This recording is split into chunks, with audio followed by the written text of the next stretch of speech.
안녕하십니까.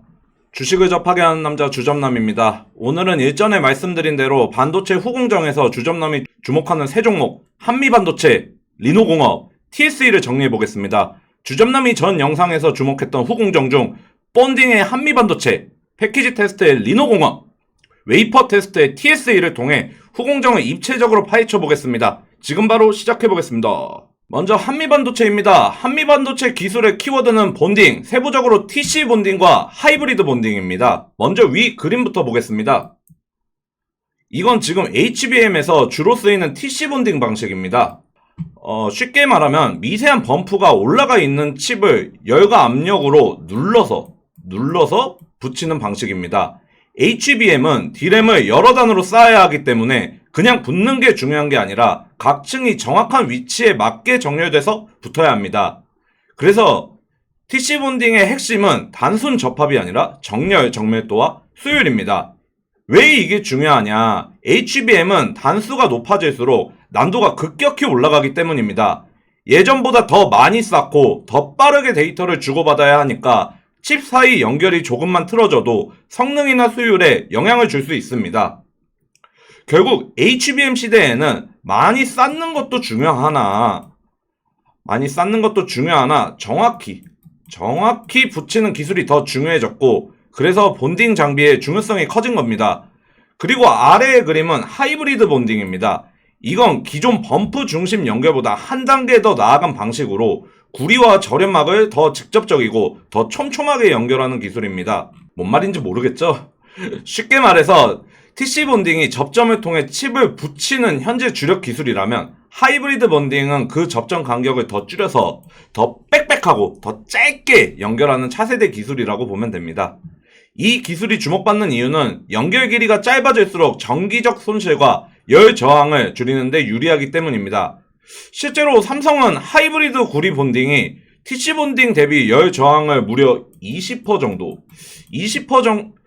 이상을 낮추고 16단 이상 고적층 HBM 구현에 유리하다고 설명하고 있습니다. 즉, 앞으로 HBM이 더 높게 쌓이고 더 고성능화될수록 하이브리드 본딩의 필요성은 더 커질 수 있다는 뜻입니다. 정리하면 TC 본딩은 지금 HBM 시장을 움직이는 현재의 핵심 기술이고, 하이브리드 본딩은 그 다음 세대를 준비하는 기술입니다. 그런데 한미반도체를 볼 때 조금 헷갈리는 부분이 있습니다. 분명히 HBM이나 AI 메모리 쪽 이야기는 계속 좋은데 막상 최근 실적 흐름만 보면 생각보다 꺾여 있다는 점이 보입니다. 2025년 연 실적을 보았을 때는 그렇게 꺾이는 흐름이 보이지 않으나 분기 실적으로 보았을 때 4분기에 거의 반타작 나는 실적이 퐁당퐁당하는 구조를 보이고 있습니다. 이런 실적만 보면 이제 한미는 끝났나? 하나세미텍이 그렇게 치고 올라왔나? 라는 생각이 문득 듭니다. 실제로 25년 4분기 이후 숫자를 보면은 계속 떨어지고 있습니다. 이건 장비주를 볼 때 자주 나오는 특징 때문입니다. 장비 회사들은 반도체를 직접 하는 회사가 아니라 고객사가 설비 투자를 언제 하느냐에 따라 실적이 크게 흔들립니다. 즉, 고객사의 증설 결정 시점, 장비가 실제로 반입되는 시점, 그리고 그게 매출로 인식되는 시점이 분기마다 엇갈릴 수 있기 때문입니다. 그래서 산업 방향 자체가 꺾였다기보다 고객사의 증설 템포와 장비 인도 시점이 안 맞으면서 실적이 분기별로 퐁당퐁당 나오는 경우가 많습니다. 그래서 한미반도체를 볼 때 핵심은 단기 실적 숫자가 아니라 이 회사가 지금 어디에 서 있느냐입니다. 주점남이 시장 지위를 한번 가지고 왔습니다. 출처 테크인사이트고 한미의 점유율 한번 보겠습니다. 25년 3분기 누적 기준 71.2%. 이게 얼마나 큰 점유율이냐.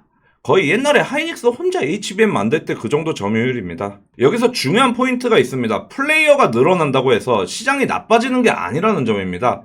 예전에 HBM 하면 하이닉스, 아까도 말씀드렸지만 하이닉스 중심이었는데 작년부터 삼성, 마이크론까지 들어오고 있습니다. 그렇다고 HBM 산업이 약해졌나요? 오히려 시장이 더 커지는 방향으로 가고 있습니다. 한미반도체도 마찬가지입니다. 경쟁이 생긴다는 의미보다는 고객사가 늘어나면서 장비 수요 자체가 확대되는 구조입니다. 그리고 아까 말씀드렸던 그 국내 경쟁사 중에 하나세미텍 25년 3분기 마켓쉐어 한번 보세요. 과연 이길 수 있을까요? 다음으로 두 번째는 사이클 변화입니다. 메모리 사이클 과거에 HBM 나오기 전에 사이클 이미지를 가지고 왔는데 과거 메모리는 3년 사이클로 움직이면서 소위 삼성이나 하이닉스는 증설을 계속 간보는 구조였습니다. 그런데 지금은 다릅니다. AI 산업 확장에 따른 HBM 수요 때문에 고객사들이 장기 공급 계약, LK라고 하죠?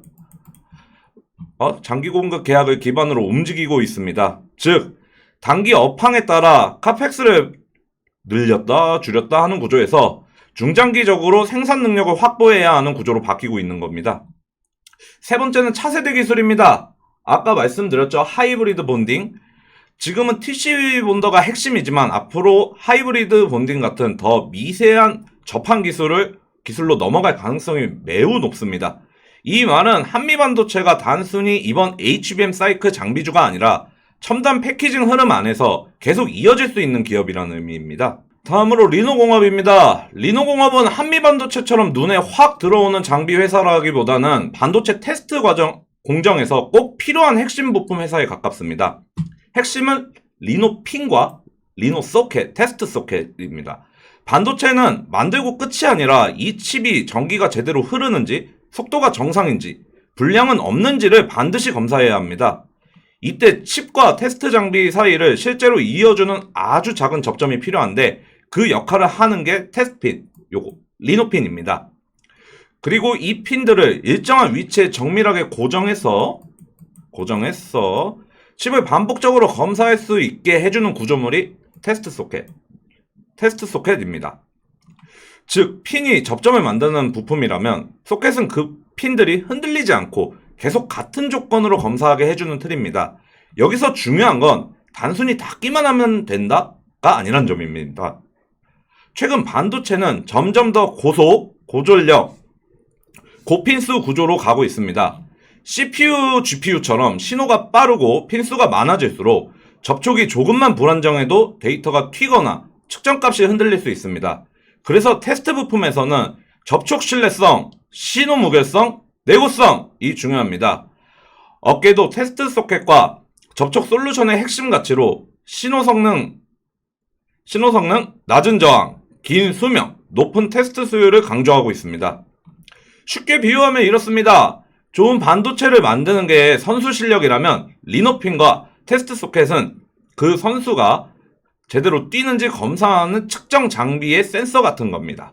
센서가 부정확하면 좋은 칩도 불량처럼 보일 수 있고 반대로 문제가 있는 칩을 놓칠 수도 있습니다. 그래서 리노공업은 단순 부품 회사라기보다 반도체 테스트 정확도를 좌우하는 접점 기술 회사라고 보는 게 맞습니다. 특히 비메모리 쪽은 제품이 다양하고 고객 맞춤형 테스트가 많기 때문에 이런 정밀 접촉 부품의 중요성이 더 커질 수 있습니다. 다음은 실적 추이입니다. 즉 리노공업 연간 실적 추이하고 글로벌 비메모리 R&D 추이를 한번 가지고 왔습니다. 여기 대장님들 딱 보이시죠? 리노공업 실적을 볼 때 가장 중요한 포인트는 이 회사를 메모리 업황으로 보면 안 된다는 점입니다. 오히려 이 회사는 글로벌 비메모리 업체들의 R&D 흐름과 같이 봐야 합니다. 왜냐하면 리노공업 제품은 신제품 개발, 테스트, 검증 단계에서 훨씬 더 많이 쓰이기 때문입니다. 즉, 칩을 대량 생산할 때보다 새로운 칩을 만들고 테스트하는 구간에서 소켓과 핀의 사용 빈도가 더 높아지는 구조입니다. 그래서 아래 차트를 보면은 글로벌 비메모리 R&D가 증가하는 흐름과 리노공업 연간 실적 추이가 얼추 비슷하지 않나요? 글로벌 팹리스 기업들이 R&D 투자를 늘린다는 건 고성능 GPU, AI 칩, CPU 같은 새로운 제품을 계속 개발하고 있다는 뜻입니다. 여기서 한 발 더 나아가 더 땡큐인 점은 리노 실적이 오른다? 리노 실적이 오르면 아직까지 AI는 살아있다. AI는 버블이 아니다. 고로 반도체는 죽지 않았다. 그러면은 전자 닉스 한번 사볼까? 라는 거를 볼 수 있겠죠. 거의 리노 지표라고도 지칭할 수 있습니다. 리노공업 투자 포인트는 크게 두 가지입니다. 첫 번째는 아까 말씀드렸던 것처럼 비메모리 R&D와 같이 간다는 점입니다. 이 표를 보면은 요게 리노핀하고 테스트 소켓 아까 말씀드린 두 개죠. 여기 수출에 79.25%, 통합이 100%인데 거의 8알이 수출이라는 점이죠. 수출이 대부분이다? 그러면 고객선은 어디일까요? 여기인가? 저는 말하지 않은 걸로 가겠습니다. 그리고 WMCM은 어제 주관남께서 말씀하신 것 같더라고요. 해당 영상 참고해 주시기 바랍니다. 마지막으로 TSA입니다. 해당 종목이 주점남이 보기에 가장 매력적인 종목인데, 아까 영상 찍기 전에 보니까 5% 넘게 폭등하고 있던데, 하지만 주점남은 신고가를 한번 기대해보며 기술 설명 들어가 보겠습니다. 먼저 프로브카드 먼저 보겠습니다. 프로브카드는 웨이퍼 단계에서 반도체 칩을 먼저 검사하는 핵심 부품입니다. 즉, 패키징 되기 전에 이 칩이 정상인지를 미리 걸러내는 첫 번째 관문입니다. 구조를 보면 웨이퍼 위에 수천 개, 많게는 수만 개의 IO 패드가 있는데 여기에 아주 미세한 프로브 핀들이 동시에 접촉하면서 전기 신호를 넣고 다시 받아오는 방식으로 테스트가 진행됩니다. 여기서 중요한 건 단순히 닿는 게 아니라 각 접점이 동일한 압력과 위치로 정확하게 접촉해야 한다는 점입니다. 조금만 틀어져도 신호가 튀거나 오판정이 발생할 수 있기 때문입니다. 그래서 프로브카드에서는 정렬 정밀도, 접촉 신뢰성, 그리고 고속 신호에서도 왜곡이 없는 신호 무결성이 핵심 경쟁력입니다. 특히 HBM이나 고속 메모리처럼 데이터 전송 속도가 빠르고 핀수가 많아질수록 이 신호 품질 관리가 훨씬 어려워집니다. 그렇다면 많이 필요하지 않을까요?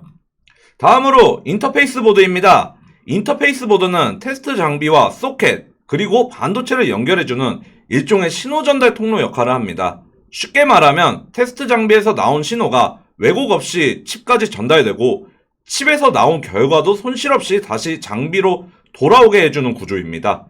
여기서 중요한 건 단순 연결이 아니라 고속 환경에서도 신호 손실을 최소화하는 설계입니다. 특히 AI용 GPU나 아식 같은 고성능 비메모리 반도체는 데이터 속도가 매우 빠르기 때문에 이런 신호 품질 관리가 더 중요해집니다.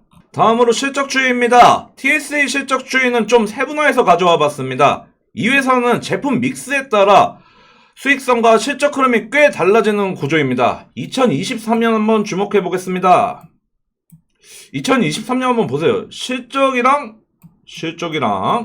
프로브카드 비중이랑 같이 줄어들고 있습니다. 이게 의미하는 바가 뭐냐? 프로브카드는 원래 TSA의 주력 제품이란 말 아닐까요? 근데 최근 들어서 이 비중이 다시 더 올라오는 모습을 보이고 있습니다.